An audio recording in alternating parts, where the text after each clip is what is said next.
So a very good morning to all of you. Today the chapter that we are going to discuss today, that is the design of doubly reinforced beam.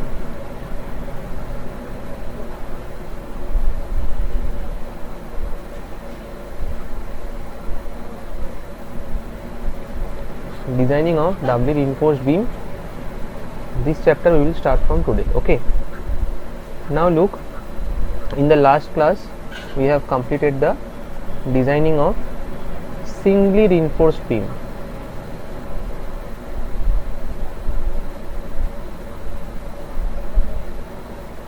Right?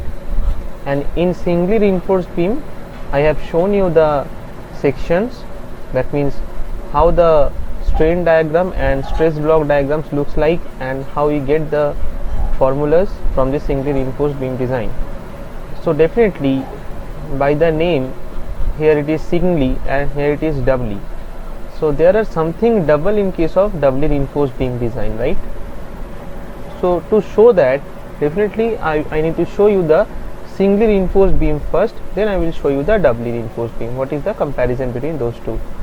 So if I show you the singly reinforced beam design, you have solved various numericals on this singly reinforced beam design, and many times I have drawn the strain diagram and stress block diagram. Basically how it looks like, if I repeat that, if this is a beam section, so if you have a reinforcement in the bottom portion and this is the neutral axis, and there you have the strain diagram, something like this, and the stress block diagram is up to certain distance we have straight line and then we have a parabolic shape. Now if I give the all the values, that means this one is B,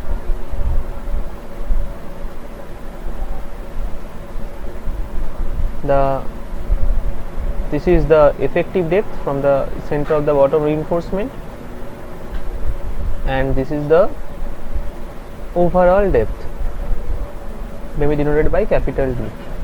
This one is the depth of the neutral axis, XU, and here in the stress block diagram, if we give, this is the total T, that means the tensile force, and if we have this one is C, that is the total compressive force. So what is the total C value? That is 0.36 FCK XUB. How this value came, I have shown that, and T is 0.87 FY AST, right? And this is, that means the stress at the top portion, this one, that is 0.446 FCK. In some books it is given 0.45 as well, and the strain here, that is 0.0035, and here it is, that means this one is Fy by 1.15 ES plus 0.002, and here it is 0, and definitely there is a level that is at where the strain value is 0.002, and that particular level, we up to that distance we have the straight line. Okay, and this compressive force is passes through a certain distance from the top level, and that is 0.42 XU,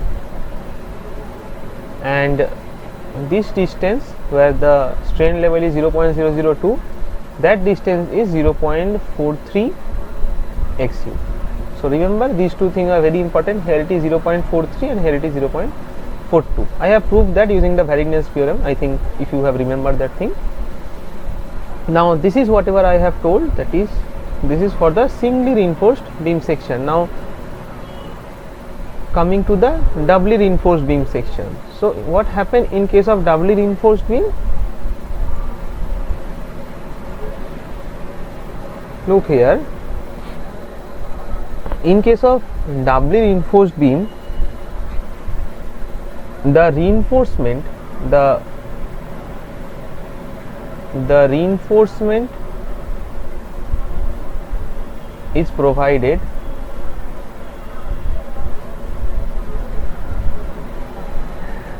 in both tension and compression zone. In both tension and compression zone.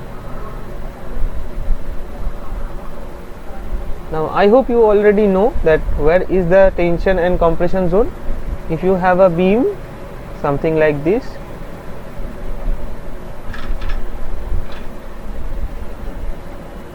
and if you have the support here, suppose you have the support, here you have the support, so in the center portion here, if you make the section, so if you draw the section over here,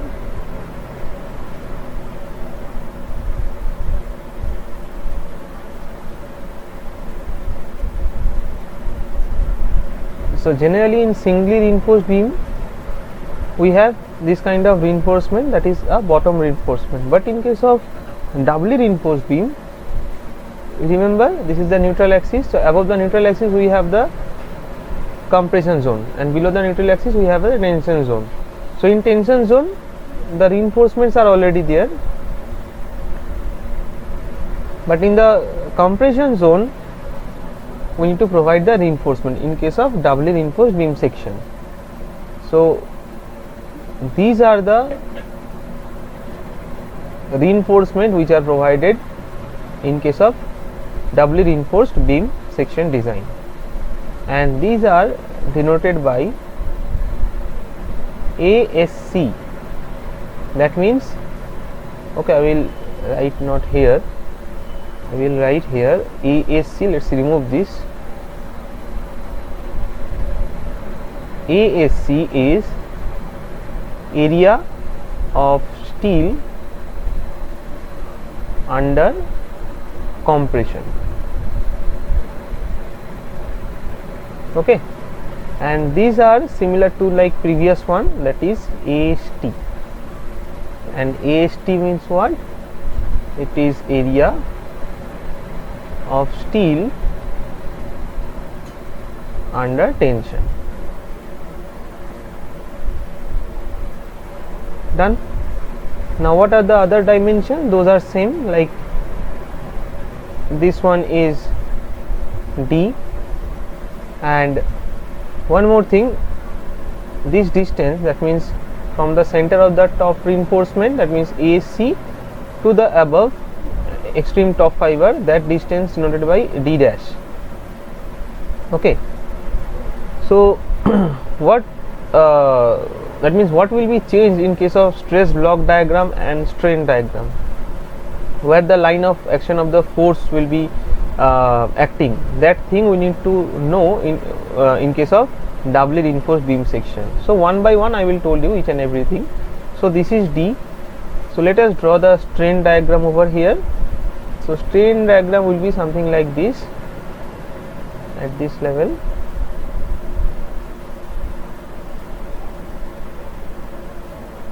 Okay, so this is the strain diagram.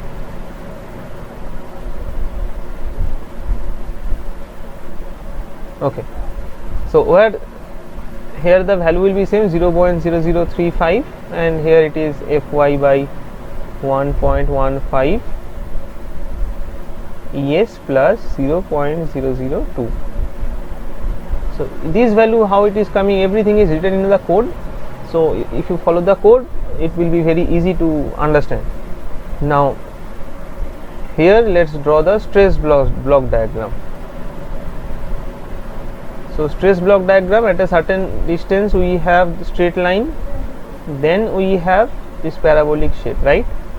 And suppose we have this T, that means the total tensile force, that is 0.87 Fy AST, that you already know. So now what will be the change in case of C? So generally you know that in case of singly reinforced beam section we have a C value, this C, that is the total compressive force, and this is the total tensile force. Now let's write something like this. Yes, so what will be the change in case of this doubly reinforced beam section design? Look, the stress value at the top level, it will be same as before. Previously it was how much? 0.446 FCK. So here it will be same, but the question is, this C will be divided into two parts. One is due to the steel, that means this ASC, and second one is due to the concrete, that means this portion, the concrete portion, like in case of singly reinforced beam design what I have shown. Okay, so definitely the line of action of the force will be also changed, so that can be denoted by CC due to the concrete and CS due to the steel. Now where is the position of this CS and CC? That thing we need to also know. So let us remove the C. Now we have confirmed that C will be divided into two parts, one is due to concrete and one is due to steel.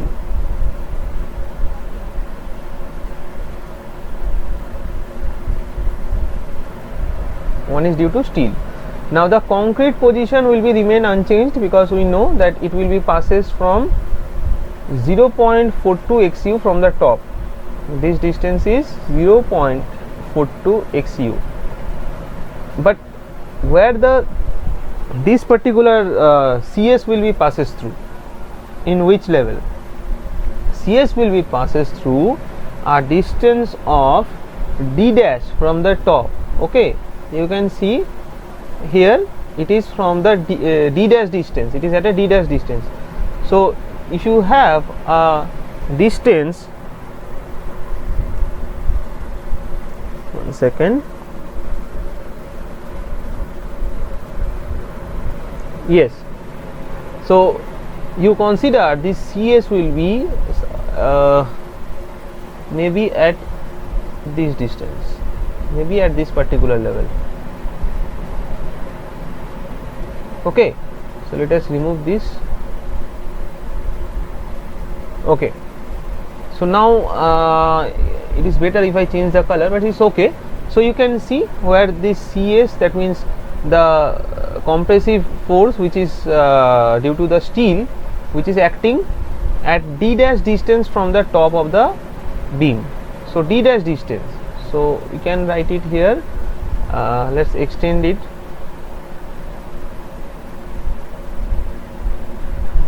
This is CS and this is from the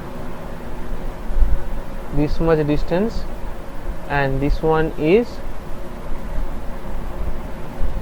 D dash from the top. So now we have two numbers of lever arm. Lever arm means what?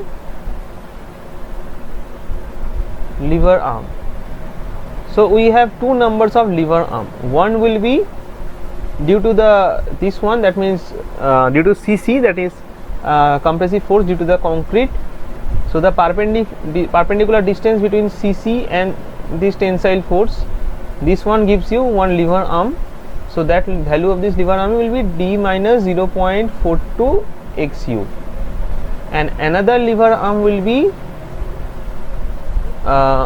from this CS, that means line of action of the force of this compressive force due to steel and this tensile force, and this lever arm distance will be D minus D dash. Understood?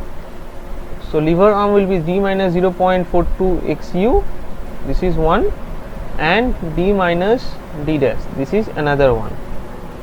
Actually this D minus 0.42 XU will gives you one moment, and D minus D dash will gives you another moment. Okay, now which moment will gives you at which time, I will show you later on. Now a very important question may arise, that why doubly? Why I need to design a beam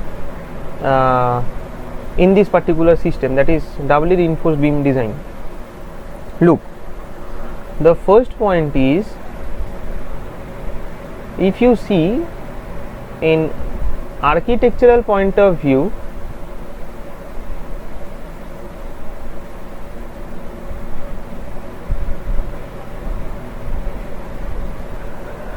if you see, that means if you have the beam section is this one, suppose this one is B and this one is D.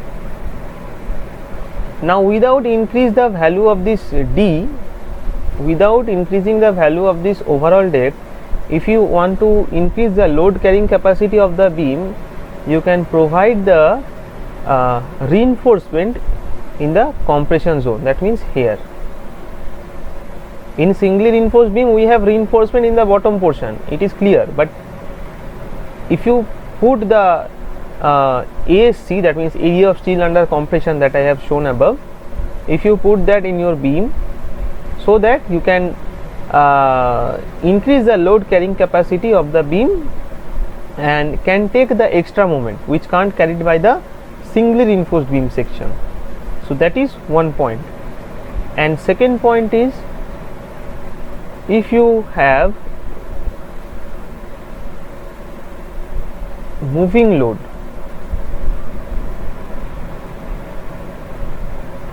so moving load means suppose you have a continuous beam, okay, and suppose you have some supports. Now if you make the bending moment diagram, it is something like this, right? Now here you have the positive moment, here you have the negative moment, then here you have the positive, then here you have the negative, then here positive, then here negative, now positive. Now what happen in case of moving load? Suppose we have a moving load in this position, sometime here, sometime here. Now due to this moving load, generally what happen in the case of any kind of load, not the moving load, generally in the beam section we have the compression zone in the top portion. Here we have the compression zone and here we have the tension zone. Here we have the tension zone. So concrete basically resists the compression, right, and the steel basically resists the tension. So that is why we provide the steel in the lower portion as it is tension. Now what happen in case of moving load? In case of moving load, what happens? This sign changes. That means here in place of positive moment, it will gives you the negative. In place of negative, it will give you positive. So when the sign changes, that means in case of moving load, the sign is changes. Okay. Now if the sign changes, then that means what? Compression will become tension zone and this tension zone will become compression zone. That means at the previous location where it is compression, there comes tension, and the location where the tension is there, there comes the compression.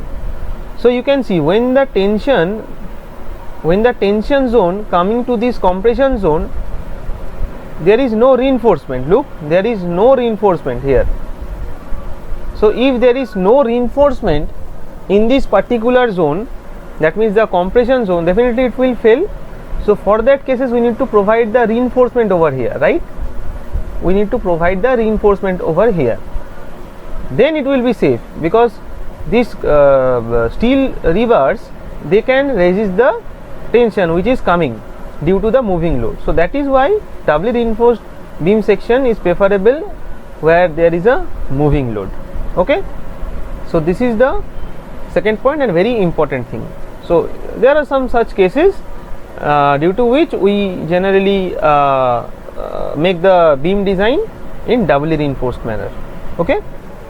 So let us continue with the steps, that how to design this doubly reinforced beam section.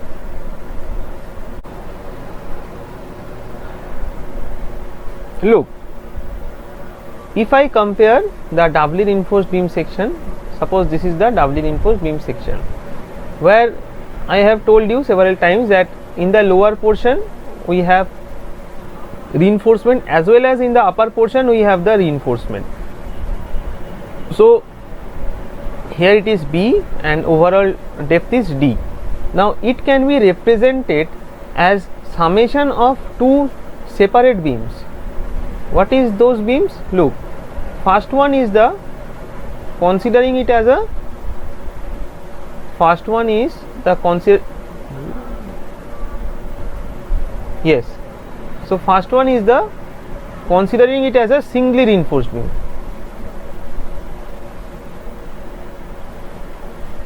Singly reinforced beam. This is you simply consider as a singly reinforced beam. Plus second one is the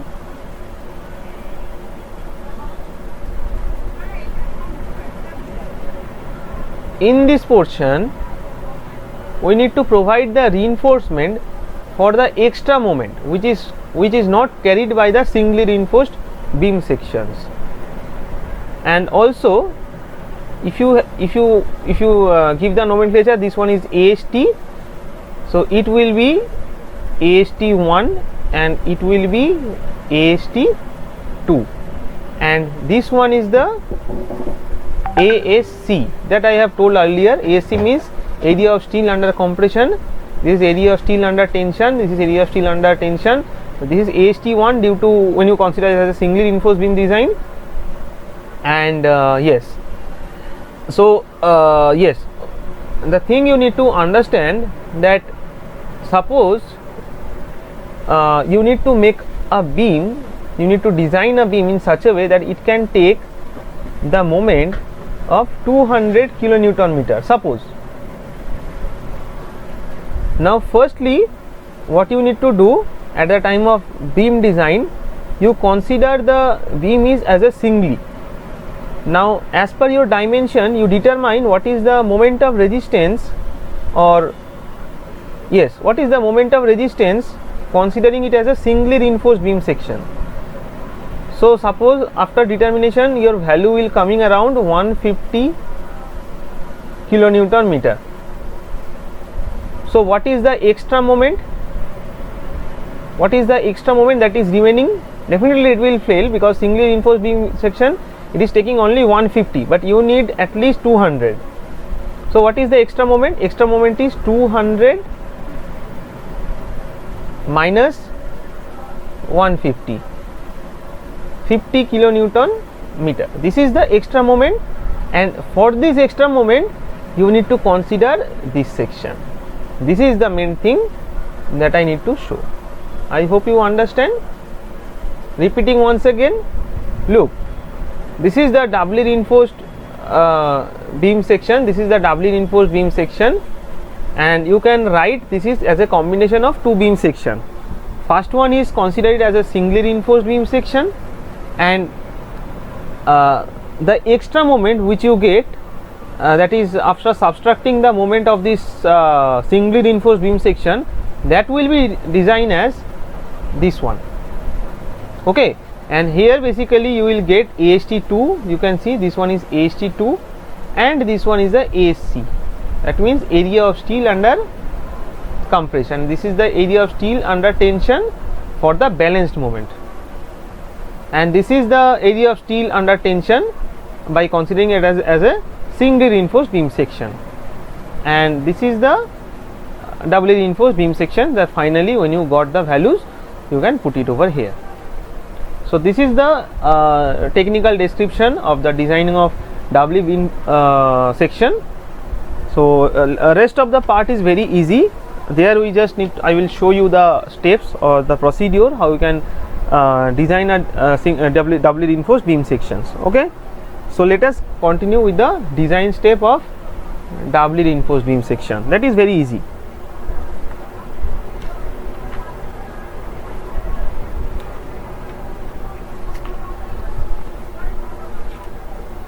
Okay, So when you start any kind of design, that means analysis, there are some basic considerations are there. There are some basic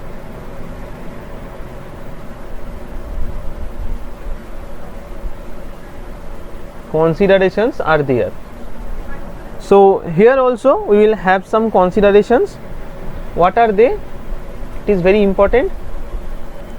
RC sections in bending failure, RC sections in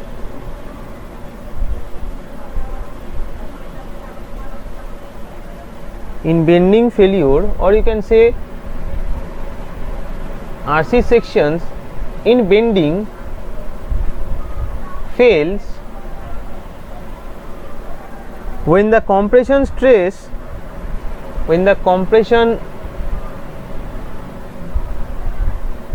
strain in the concrete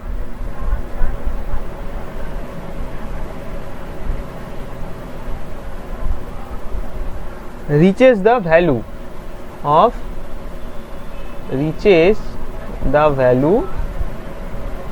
that is 0.0035. Why it says like this?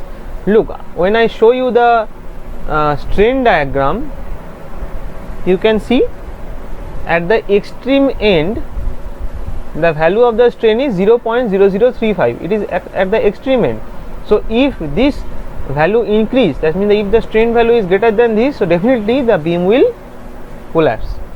It will fail in the concrete. There will be cracks in the concrete, and definitely it will be fail. Now coming to the second one, that is the plane sections remain plane even after bending. Plane section remain same even after bending.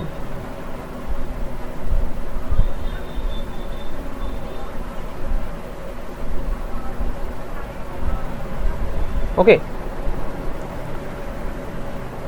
and the third one, that is the stress at any point in steel and concrete can be taken as equal to the stress corresponding to the strain at that point of the stress strain graph for the material. There are separate graphs are given in the code, from which I need to determine the stress for the strain. Okay, in limit state design method, strain is very important. Strain is giving a very important role.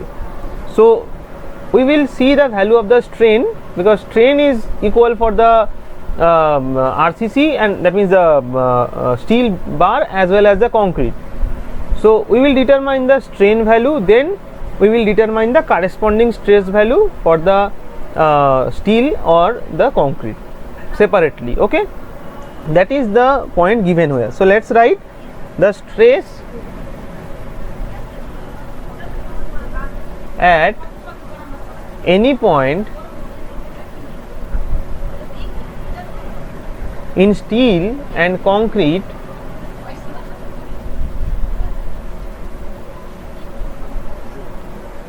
can be taken as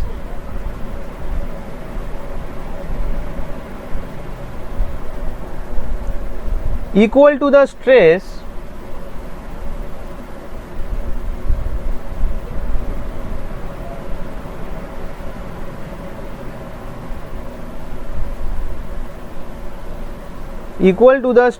corresponding to the strain at that point.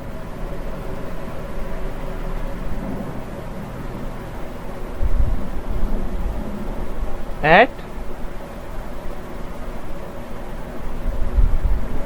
that point of the stress strain graph.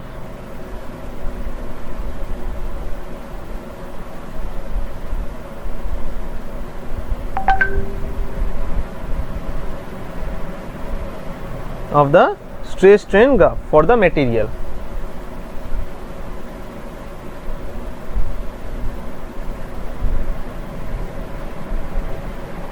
So let's go through this.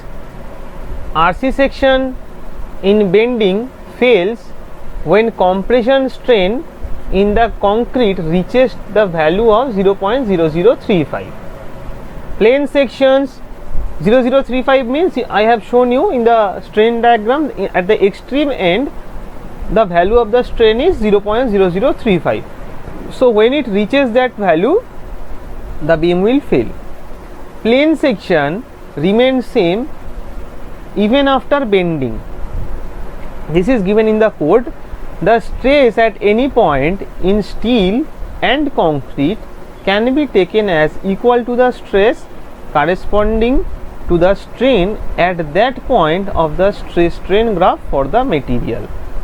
That means if you are a little bit confusing about this particular point, look, let's make it clear. At the time of derivation you can determine the strain value. Okay, you can determine the strain value. Suppose here, suppose you have the strain diagram. You know the strain diagram is something like this. This is the strain diagram where the top value is 0.0035. Now suppose you are getting a level which is at a certain distance x. So at this level you can able to determine this strain value, this level. Suppose this is sigma x, epsilon x. So that strain value you can determine. How you determine? Because you know this distance, that is xu, depth of neutral axis. You also know this x value. So by triangular theorem you can able to determine this epsilon x.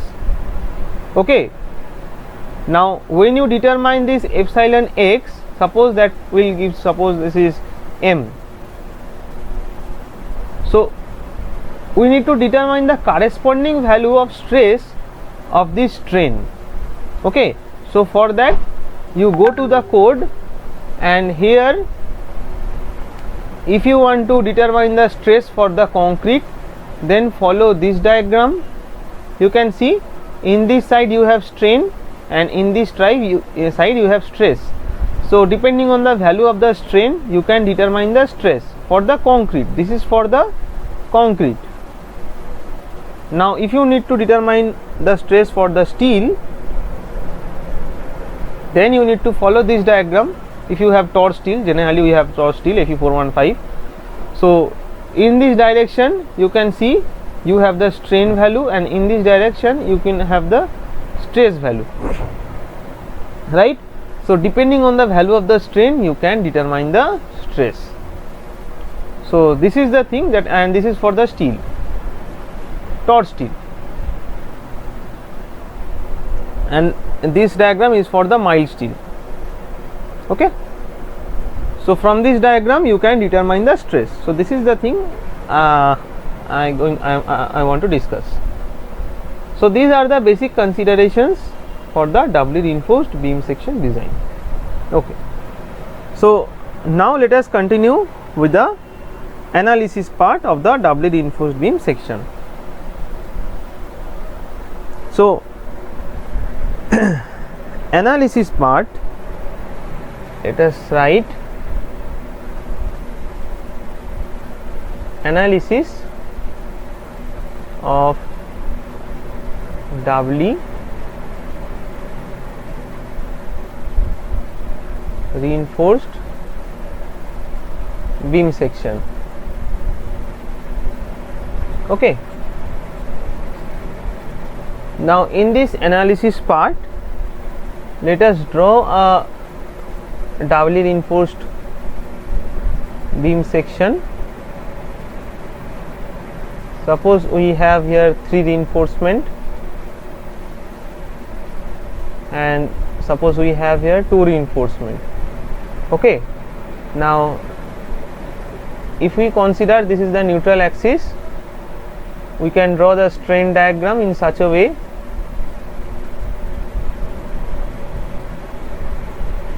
and what is the value here? That is 0.0035.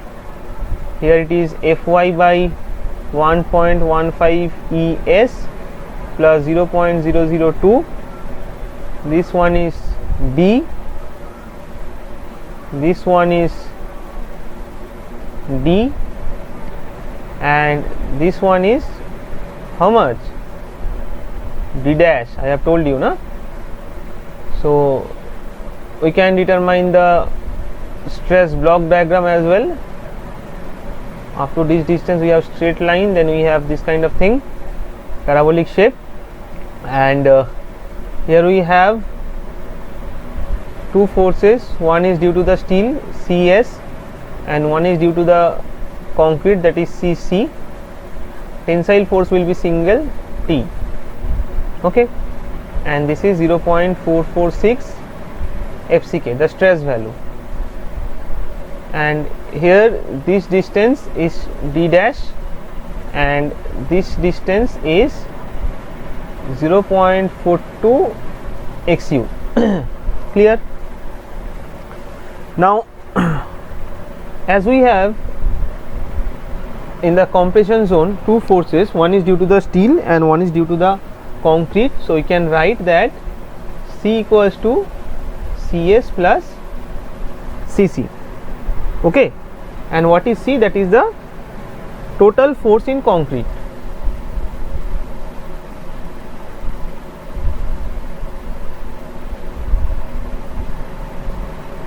Done. This is the total force in concrete, and what will be the total moment then? Mu. Total moment will be, one is due to the CS and one is due to the CC.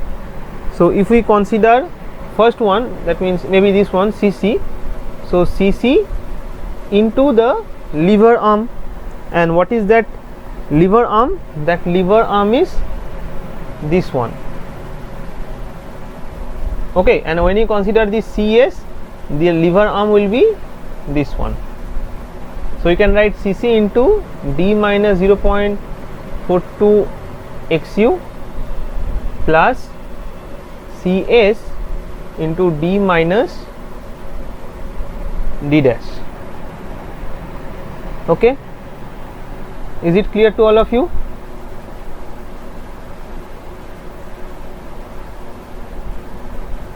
Now no need to worry, I will give you the step by step procedure. In step 1 what you need to do, step 2, in such a way you just remember that thing and it will be very much easy, the designing of doubly reinforced beam section. Let us continue.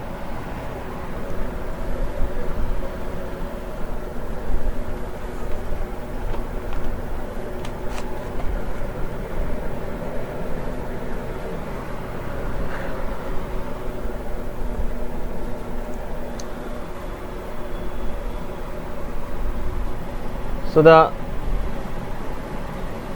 analysis of beam. Step 1. In step 1 what we need to do, calculate the mu1, calculate the mu1 for concrete failure.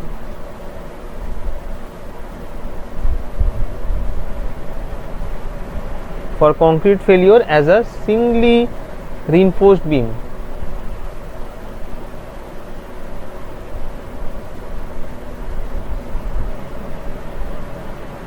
As a singly reinforced beam.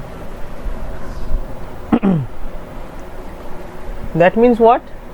Simply you need to determine the moment, which is also given in the code as well. If you open the clause number or annexure G, there you will find this formula. I have also told you how to get this formula. This is basically C into Z. Mu limit equals to 0.36 XU max by D into 1 minus 0.42 XU max by D BD square FCK. So by using this you can get the value of the mu1. Okay, and if you one more thing you can use, that is the shortcut process. I have told you how to get the formula. That is, for suppose you write this mu1 equals to 0.149 FCK Vd square. This is for the Fe250 equals to 0.138 FCK Vd square. This is for the Fe415 and this is for the 0.133 FCK Vd square, and this is for Fe500. Now you may ask, sir, you have shown us the formula given in the code, so how you get this value? Actually, from that code equation, from this equation, you can able to get that value as well. How? Let us show you. I will show you any one single value. Suppose for Fe415, this value how you will get, I will show you. Okay, look here.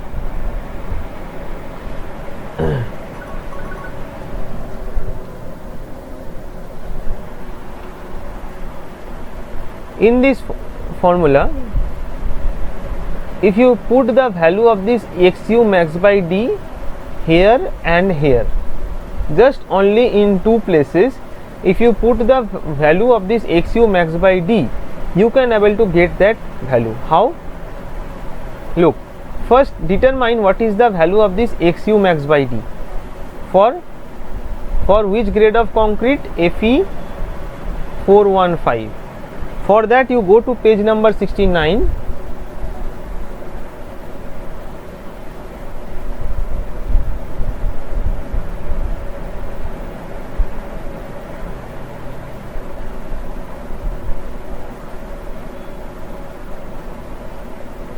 Yes, you can see this is the value Fe415, and for this Fe415 you can see this is Fy and this is xu max by d. Now with respect to this value Fy, we have the xu max by d 0.48. So you just need to put this value there in the equation. Where is the equation?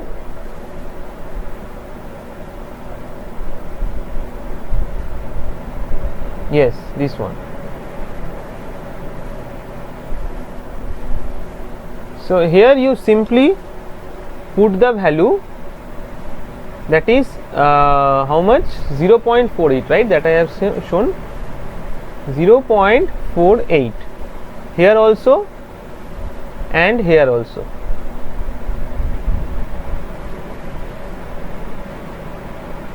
When you put here 0.48, that will gives you 0.13 FCK Vd square. Let us show you.